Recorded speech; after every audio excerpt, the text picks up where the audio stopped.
Pablo Escobar అనేటువంటి పేరు మనకి నిన్నటి నుంచి ఇప్పటి వరకు విపరీతంగా వినిపిస్తోంది.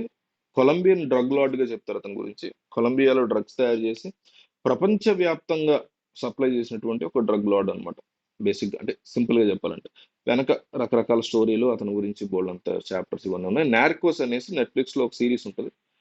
విపరీతంగా నచ్చుద్ది మీకు. నేను చాలా గ్యారంటీ ఇస్తున్నా. రాసిస్తా. 'నార్కోస్' అనేటువంటి సీరీస్ చూడండి. నెట్‌ఫ్లిక్స్‌లో ఉంటది. అతని జీవితం గురించి మొత్తం ఉంటది దాంట్లో. అతన్ని పట్టుకోవడం ప్రయత్నించినటువంటి అమెరికన్ ఎఫ్‌బీఐ ఆఫీసర్స్ దగ్గర నుంచి, అతని పర్సనల్ లైఫ్, అతని జీవితం, అతని లవ్ స్టోరీస్, అతని భార్యలు, అతని పిల్లలు మొత్తం కంప్లీట్‌గా అంటే మనం పాత్రలో ఇన్వాల్వ్ అయిపోతాం. మనమే పాబ్లో ఎస్కోబార్ ఏమో అనుకున్నంత బాగా తీస్తాడు 'నార్కోస్'. సో, పాబ్లో ఎస్కోబార్ అంతం వరకు 1993లో ఆయన చనిపోయాడు. అప్పటి వరకు ఆయన నడిపినటువంటి ప్రపంచ డ్రగ్ సామ్రాజ్యం గురించి చాలా మందికి తెలుసు. నిజానికి ఎంతో మంది జగన్మోహన్ రెడ్డికి తెలీదేమో గాని ఆయనకి. అంటే ఆయనకి తెలియకపోవడం పెద్ద వింతని నేనేం అనుకోవట్లా. కానీ టీడీపీ వాళ్ళు మాత్రం యాక్సెప్ట్ చేయట్లా. అసలు నీకు పాబ్లో ఎస్కోబార్ తెలియకపోవడం ఏంటి? నువ్వు పబ్‌జీ గురించి అడిగితే కూడా పబ్‌జీ అంటే ఏంటని అడిగావు గతంలో. బట్ నువ్వు ఆడుకునేదే రోజు పబ్‌జీ.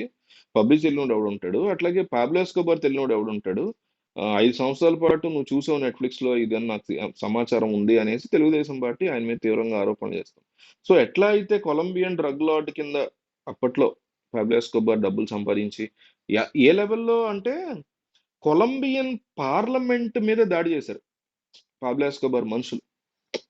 జస్ట్ ఇమాజిన్ ఒక దేశంలో ఒక డ్రగ్ లార్డ్ ఉండి, ఉదాహరణ ఇండియాలో ఒక డ్రగ్ లార్డ్ ఉండి వాడు ఎంతగా ఎదిగాడంటే ప్రభుత్వం అతన్ని అరెస్ట్ చేయడానికి మిలిటరీని దించినప్పుడు వాళ్ళ మనుషులు ఏకంగా వెళ్ళి పార్లమెంట్ మీద దాడి చేస్తారంటే ఒకసారి ఊహించుకోండి ఎంత ఎంత లెవెల్ ఆఫ్ డ్రగ్ లార్డ్ వాడు.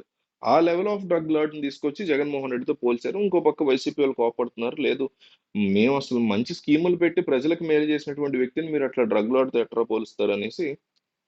నిజానికి పాపులర్ ఎస్కోబార్ కూడా చాలా మంచి చేశాడు జనాలకి. అంటే పాయింట్ వచ్చింది కూడా చెప్తున్నా. కంపేర్ చేయట్లా టీడీపీ వాళ్ళలాగా.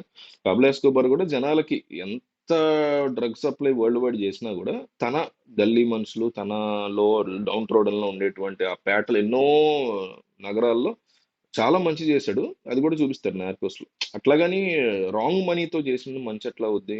ప్రజల్ని వేరే దేశంలో గాని, తన దేశంలో గాని ప్రజల్ని మత్తుకు బానిస చేసేసి, ఆ వచ్చినటువంటి డబ్బులతో అవతల జీవితాలు నాశనం అవుతున్నాయి గదా!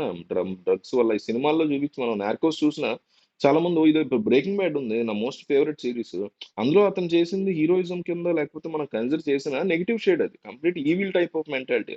అందరిని డ్రగ్స్‌తో నాశనం చేసేసి, డ్రగ్స్ సప్లై చేసేసి తన జీవితాన్ని, తన కుటుంబాన్ని బాగుపరుచుకొని తన క్యాన్సర్‌లోంచి బయటపడతాడతను. సో, ఏదైనా గాని తప్పది. సో, ఈ 'పాబ్లో ఎస్కోబార్' సంగతి నీకు తెలియకపోవడం ఏంటి? నువ్వు తెల్లారిన దగ్గర నుంచి చూస్తావు కదా నెట్‌ఫ్లిక్స్‌లో అది. నీకు ఆడే కదా ఇన్‌స్పిరేషన్ అనేసి మళ్ళీ ఇంకో కౌంటర్ ఏస్తోంది తెలుగుదేశం పార్టీ. మీరేమనుకుంటారు? జగన్‌కి 'పాబ్లో ఎస్కోబార్' తెలుసా? తెలీదా? తెలిసి ఆయన డ్రామా ఆడుతున్నారా?